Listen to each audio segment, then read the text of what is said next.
Dan and Amy, a couple of appellate court rulings at the federal level yesterday. One protecting Uber, that's the Seventh Circuit. Another, this one, the Consumer Financial Protection Bureau, ruled structurally unconstitutional by the U.S. Court of Appeals for the D.C. Circuit. This is not going to sit well with one U.S. Senator Pocahontas from Massachusetts.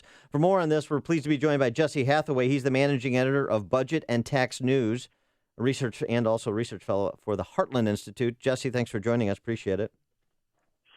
Hey, good morning, Dan. Thanks for having me on the show today. So the D.C. Circuit weighed in, said the Bureau is structurally unconstitutional, probably and unsound. This directly relates to Dodd-Frank, which is kind of a figure-out-as-you-go piece of legislation regulating financial institutions. So what's the impact, particularly as undoubtedly there'll be an appeal to the Supreme Court? As you said, the CFPB, the Consumer Financial Protection Bureau, created back with the Dodd-Frank bill back about 6 years ago.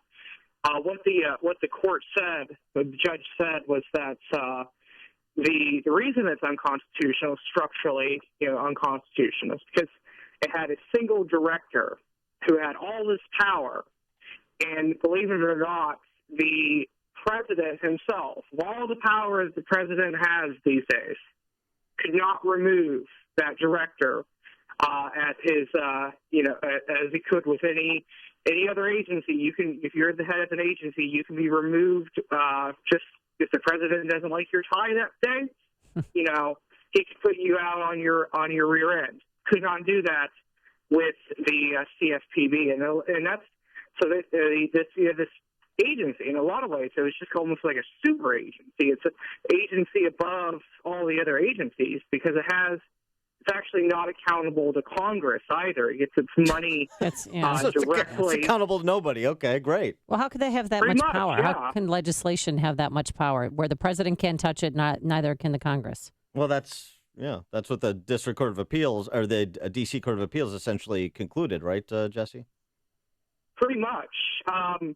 Now, with the judge, his name's Brett Kavanaugh. He was actually an appointee he was appointed by George W. Bush.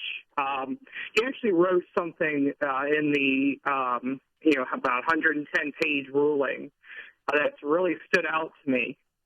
And he said that when you measure in terms of all the unilateral power, the director of the CFPB is the single most powerful official in the entire U.S. government, other than the president.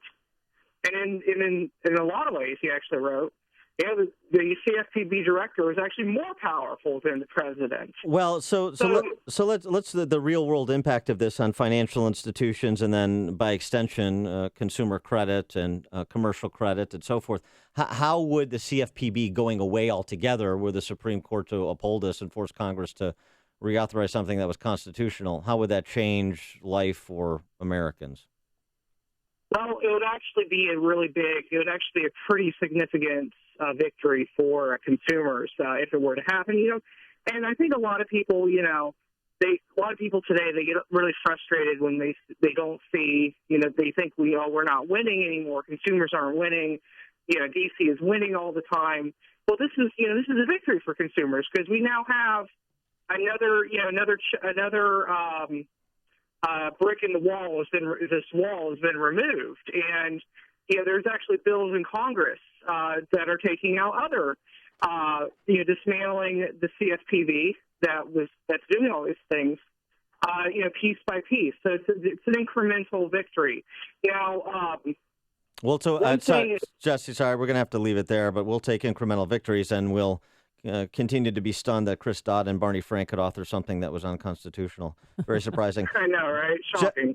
Jesse Hathaway, managing editor of Budget and Tax News, a research fellow for the Heartland Institute. Jesse, thanks so much for joining us. Appreciate it. Hey, thanks for having me on. And he joined us on our turnkey.pro answer line.